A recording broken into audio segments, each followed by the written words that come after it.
Salut à toutes et tous, c'est Jaf. Aujourd'hui dans Bibi Blabla, nous allons tester ces deux préamplis Moore ou Moorer. Donc nous avons le D-Tripper censé reproduire un Vox AC30 et nous avons le Friedman censé reproduire un ampli Friedman. Voilà, donc nous allons voir vraiment comment fonctionnent ces deux petits préamplis et est-ce que vraiment on se rapproche ou pas du son. Je voulais remercier les nombreux nouveaux abonnés depuis la semaine dernière à ma chaîne Bibi Blabla, donc bienvenue. Vous n'imaginez pas le plaisir que cela m'a fait de vous voir arriver tous comme ça d'un seul coup. C'était un peu comme si vous débarquiez tous dans le studio, on était un peu serrés. Un peu la galère, mais j'étais quand même super content de vous avoir. Voilà, merci. Je vous retrouve après le jingle. En attendant, abonnez-vous. Je vous embrasse pour ce visionnage qui va être passionnant. Je dis n'importe quoi. On y va. À plus. Au revoir.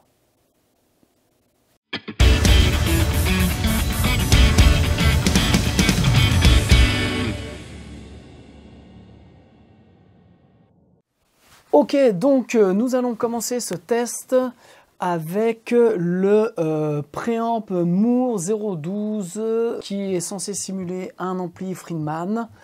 Voilà, donc comme vous pouvez le voir ici, donc je vais vous remettre à peu près les réglages sur 0. Donc vous avez un treble, un middle et un basse. Vous avez ici un gain et vous avez ici un volume. Là, vous avez un petit voyant qui clignote. Quand il clignote, ça veut dire que la simulation de baffle intégrée au préamp est enclenchée. Voilà. Donc, vous avez, quand vous recliquez une deuxième fois dessus, ça passe en rouge. Et là, vous avez le deuxième canal, donc qui est le canal saturé. Le premier est le canal clair. Donc, voilà, je vais vous montrer rapidement comment ça sonne.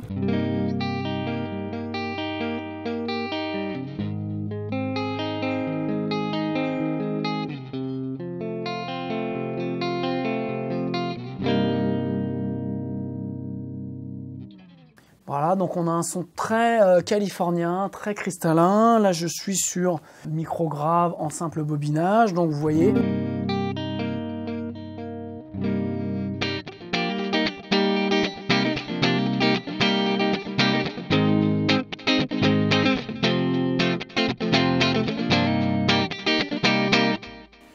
Vous avez vachement de compression, enfin vraiment ça sonne, je trouve, très réaliste. Alors pour info, j'ai mis en insert sur ma session Cubase, j'ai juste mis un petit delay de Cubase, un truc tout simple, pour simuler un peu un delay en pédale que j'aime bien utiliser moi quand je joue. Voilà, donc vous avez ce canal clair.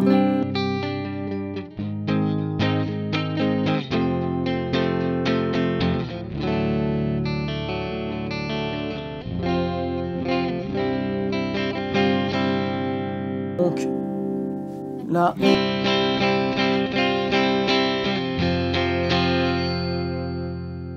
j'ai creusé les médiums.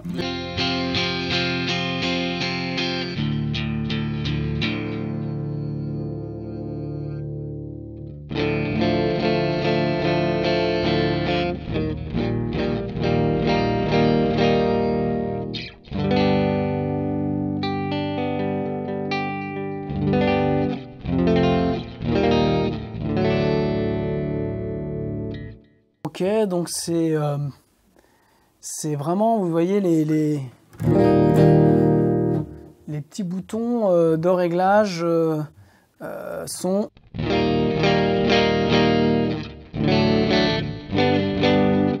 très marqués. Donc vous arrivez vraiment à avoir quelque chose de...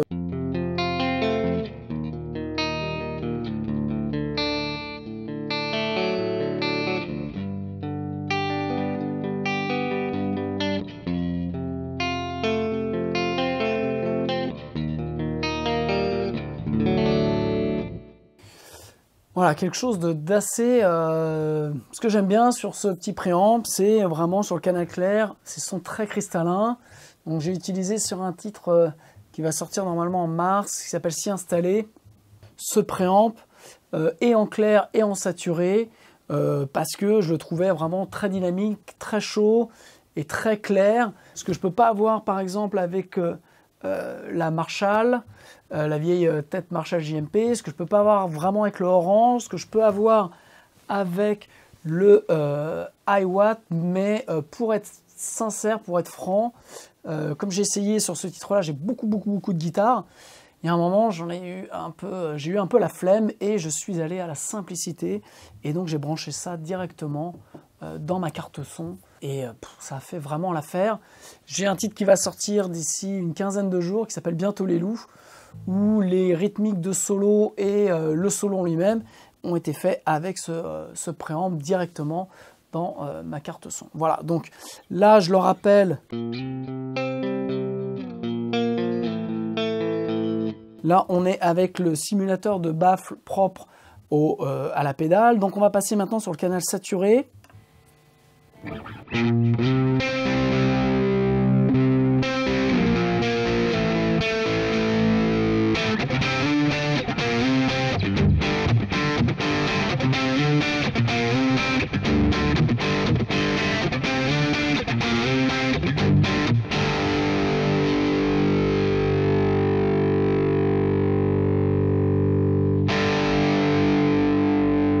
Là, je baisse le gain pour avoir quelque chose de plus crunchy.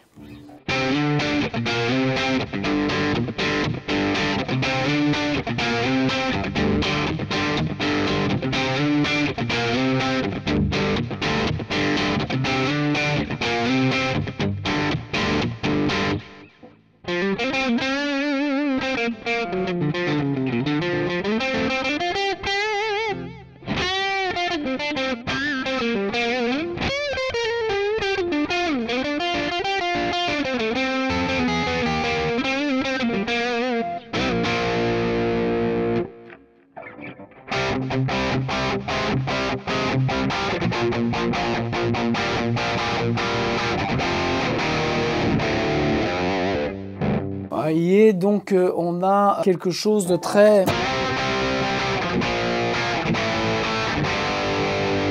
Je vais baisser encore le gain.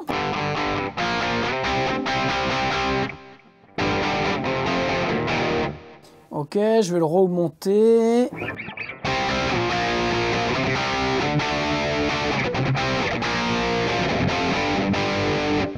Ok, donc on va continuer. J'étais à peu près à la moitié, hein.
Vous voyez, donc c'est quelque chose de très... Enfin, moi j'aime bien, voilà, c'est très californien.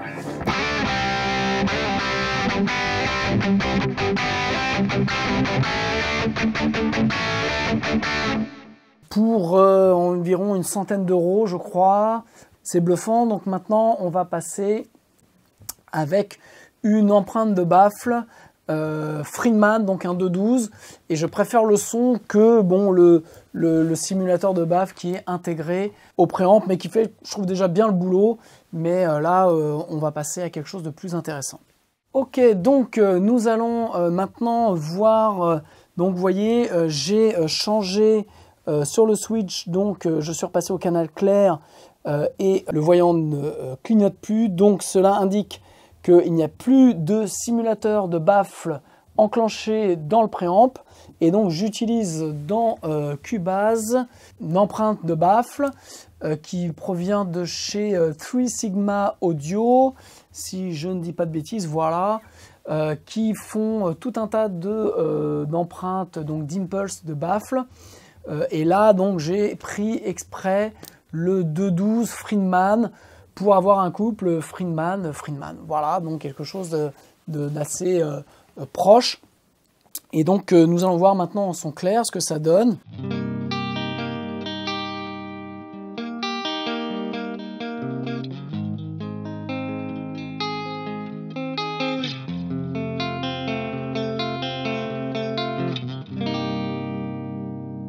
Voilà, donc contrairement à tout à l'heure, on a quelque chose de plus brillant, de plus clair, de plus précis. On peut même baisser un tout petit peu les aigus. J'aime bien cette compression qu'on a sur le canal clair.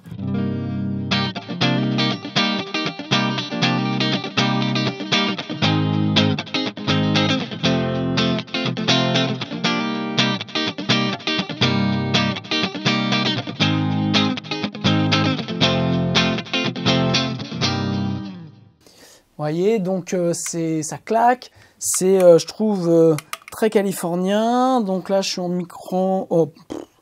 micro chevalet.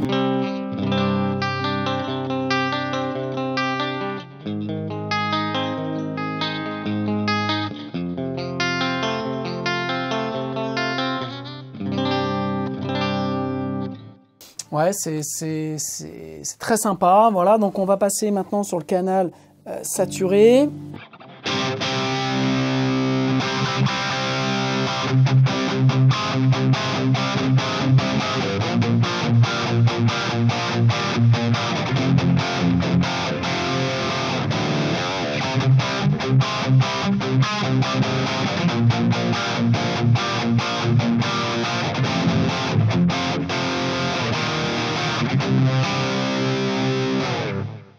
Voilà, donc toujours ce côté très californien, je trouve. On peut rajouter un petit peu de basse.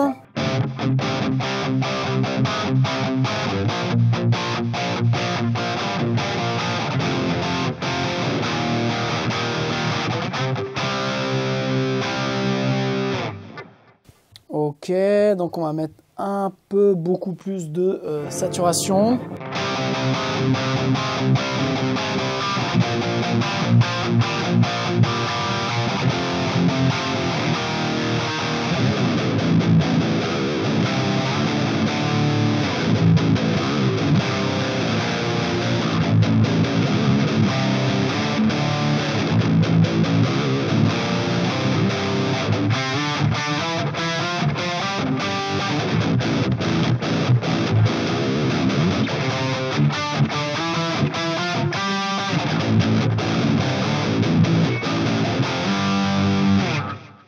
Voilà, on a quelque chose de très californien, je trouve. Voilà, donc la petite équalisation permet vraiment de faire beaucoup de choses.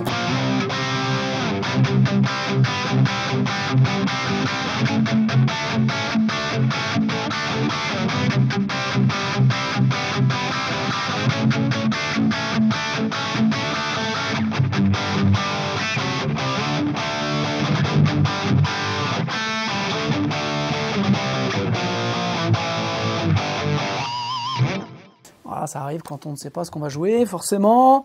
On fait des impairs. Voilà, donc c'est quelque chose. Donc là, j'avais beaucoup de saturation. Si je baisse...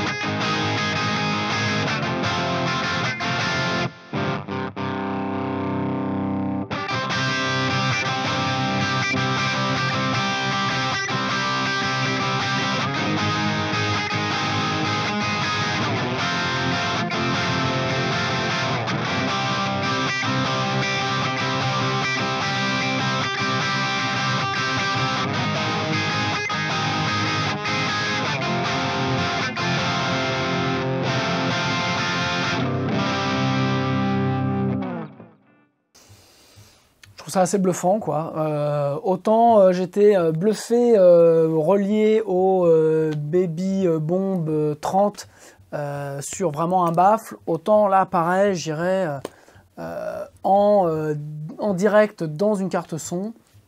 Ça fait l'effet, ça fait la blague, ça sonne mieux que beaucoup de plugins, je trouve, où on galère pour avoir vraiment quelque chose d'assez réaliste.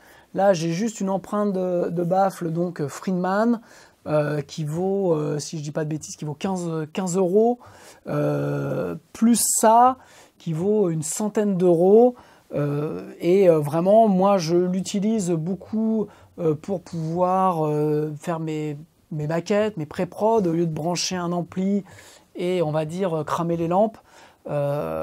J'utilise ça. J'utilise ça dans mes prods, mes enregistrements, quand j'ai besoin d'avoir un autre son, notamment que j'ai pas, parce qu'une tête Friedman, ce qu'il faut se dire, c'est que ça vaut quand même 3000 €. Donc, perso, j'ai pas le budget pour en acheter une. Donc, à 100 balles d'euros, vraiment, dans un mix, ça fait la blague et on y voit que du feu. Donc, ok, j'ai pas une vraie tête Friedman, mais pour mes besoins de production, ça me permet vraiment de faire des choses et surtout d'avoir des couleurs différentes. Donc c'est ça que j'aime bien dans ces petites pédales. On va voir après le Moore AC30. C'est pour vraiment un investissement minime. Vous avez quelque chose, déjà c'est du hardware et c'est quelque chose que vous pouvez utiliser dans vos productions et vraiment en vous rapprochant au plus près possible d'un vrai ampli, d'un vrai Friedman ou d'un vrai AC30, vous allez le voir. C'est quelque chose de vraiment fantastique.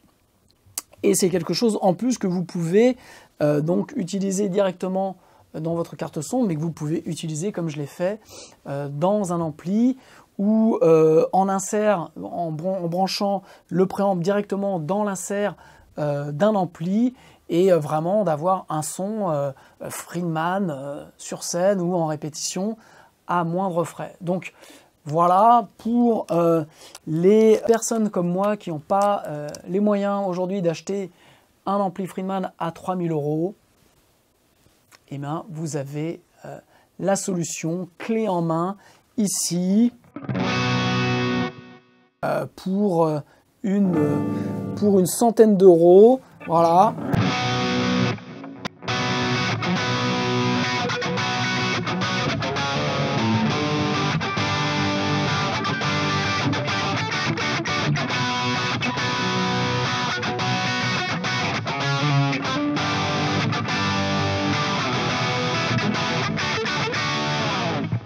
Voilà, pour une centaine d'euros, vous avez quelque chose qui fonctionne très bien.